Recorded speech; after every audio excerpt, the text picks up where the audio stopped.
إن هو إلا ذكر للعالمين لمن شاء منكم أن يستقيم وما تشاءون إلا أن يشاء الله رب العالمين. بسم اللہ والصلاة والسلام علی رسول اللہ وعلی آلہ وصحبہ اجمعین. رب اشرح لی صدری ویسر لی امری واحلل عقدۃ من لسانی یفقہوا قولی. اللہم فقہنا فی الدین.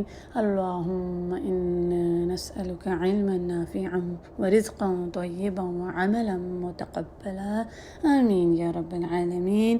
سورۃ التکویر کی انشاءاللہ تعالی آج ہم آیہ نمبر 29 دیکھیں گے. انشاءاللہ تعالی اللہ کے اذن سے آج یہ سورہ مکمل ہو جائے گی. پہلے لفظی ترجمہ دیکھ لیتے ہیں آیہ نمبر 29 کا.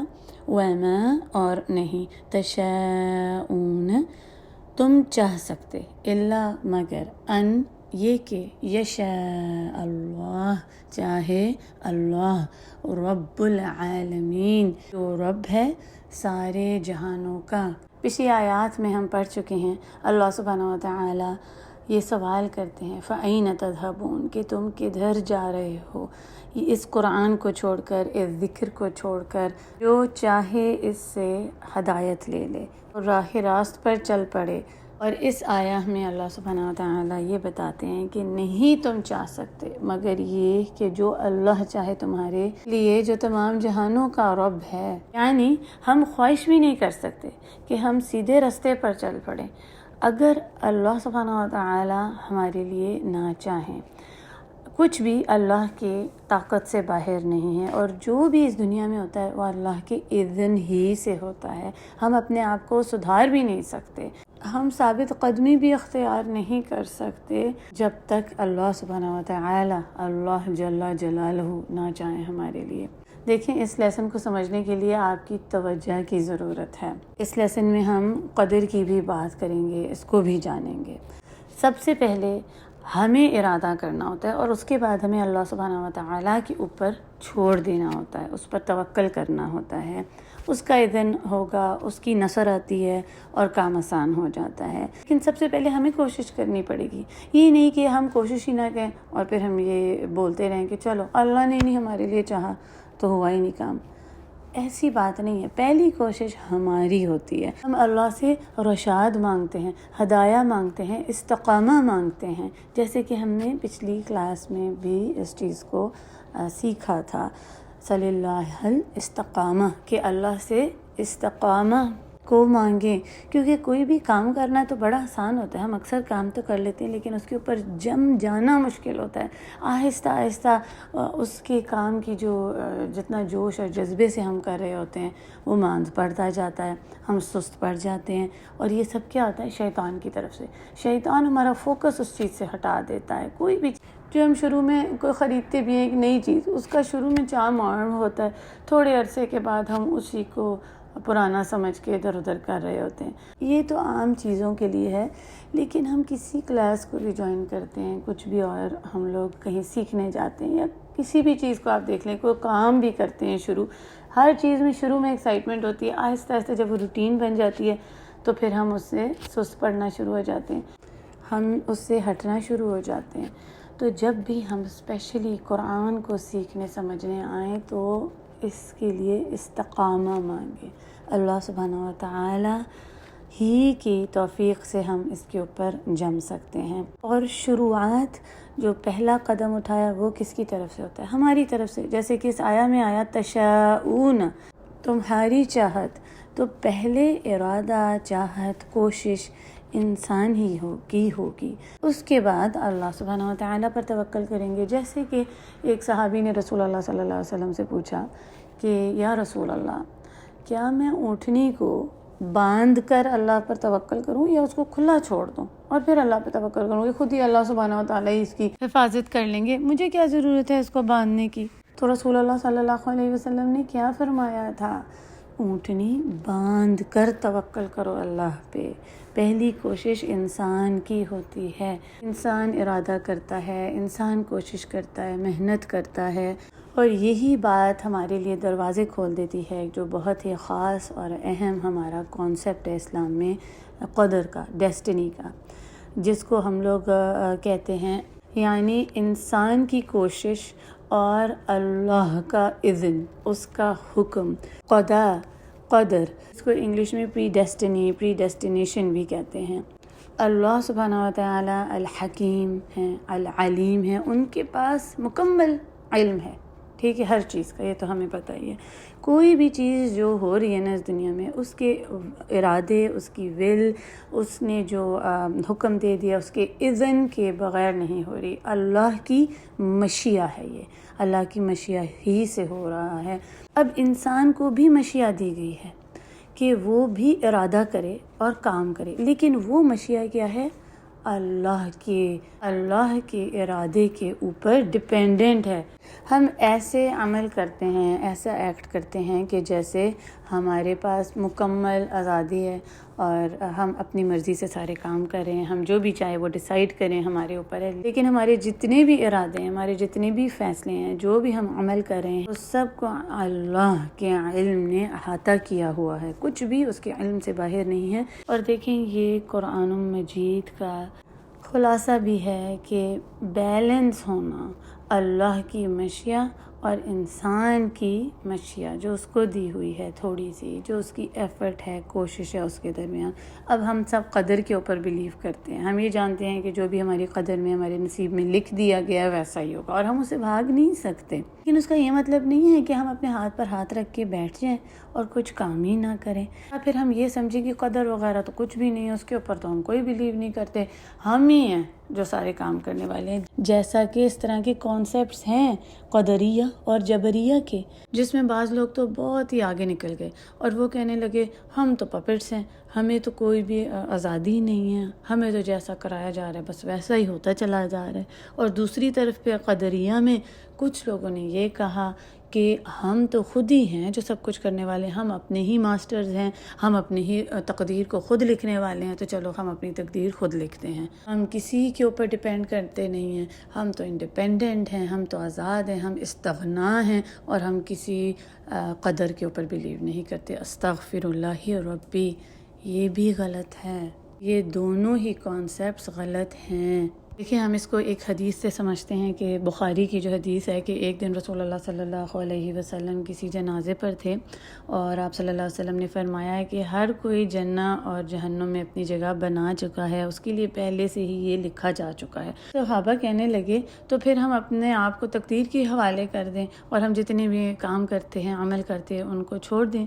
تو رسول اللہ صلی اللہ علیہ وسلم نے فرمایا نہیں، تم کرتے رہو اچھے کام، نیک کام، جو تم کر رہے ہو وہ کرتے رہو، کہ تمہارے اعمال ہی تمہارے لیے تمہاری تقدیر کی طرف لے جانے میں آسانی کر دیں گے۔ نیک اعمال جنہ کے لوگوں کے لیے آسان ہو جائیں گے، اور برے بد اعمال جہنم والوں کے لیے آسان ہو جائیں گے۔ اغفر اللہ ربی، اب اس دنیا میں کیا کیا ہوتا ہے، اتنا ظلم ہوتا ہے، جب ہم اس کے بارے میں سنتے ہیں تو ہم یہ کہتے ہیں کہ کیسے یہ ظلم کر لیتے ہیں، اس کا ٹھکانہ جہنم میں ہے، اس کے لیے برے عمل بھی آسان ہو جاتے ہیں۔ اسی طرح ہم ایک اور حدیث سے دیکھتے ہیں کہ رسول اللہ صلی اللہ علیہ وسلم سے ایک صحابہ نے پوچھا، یا رسول اللہ، یہ جو ہم ابھی کر رہے ہیں سب، یہ ہمارے پہلے سے ہی تقدیر میں، ہماری قدر میں لکھا جا چکا ہے، ہم بس ایسے یہ کام کرتے جا رہے ہیں؟ رسول اللہ صلی اللہ علیہ وسلم نے فرمایا، یہ لکھا جا چکا ہے تمہارے لیے پہلے سے ہی۔ تو وہ صحابہ بولنے لگے، پھر میں کیوں کروں کوئی کام؟ رسول اللہ صلی اللہ علیہ وسلم نے فرمایا، اعملوا، تم کرتے جاؤ، اپنے اچھائیوں کو، اپنے نیک کام دکھاتے جاؤ، اللہ سبحانہ و تعالیٰ تمہاری قدر کو تمہارے لیے آسان کر دیں گے۔ قدر اللہ سبحانہ و تعالیٰ کی سیکرٹس میں سے ہے، یہ ایک مسٹری ہے۔ ہم عمل کرتے ہیں، اللہ کی قدر ہمارے عملوں کے اوپر اثر انداز نہیں ہونی چاہیے۔ ہم اچھے کام کرتے ہیں اور پھر بہترین گمان کرتے ہیں اپنی قدر کا، ہمارا کام صرف بیج کو بونا ہے، کوشش کرنی ہے، اللہ پر توکل کرنا ہے، دعا کرنی ہے، اور اللہ نیکی کے کام خود ہی چلاتے ہیں۔ بہت سے نیک لوگوں نے نیکی کے کام کا ارادہ کیا، انہوں نے کوشش کی، اس کے اوپر جم گئے، پھر اللہ کی مدد آئی، اور وہاں سے آتی ہے اللہ کی مدد جہاں سے گمان بھی نہیں کر سکتا انسان۔ اچھا، بعض لوگ یہ کہتے ہیں کہ ہماری تو قدر میں ہی یہ نہیں لکھا تو ہم یہ کام ہی نہیں کرتے۔ بھئی آپ کو کیسے پتہ آپ کی قدر کا؟ کوشش تو ہمیں کرنی ہے نا، اور اس کو زندگی کے ہر معاملے میں یاد رکھنا ہے۔ اب آج کل جو ہمارے فلسطینی مسلمان بہن بھائیوں پر ظلم ہو رہا ہے تو ان کے لیے ہم جو کچھ بھی کر سکتے ہیں ہم کریں۔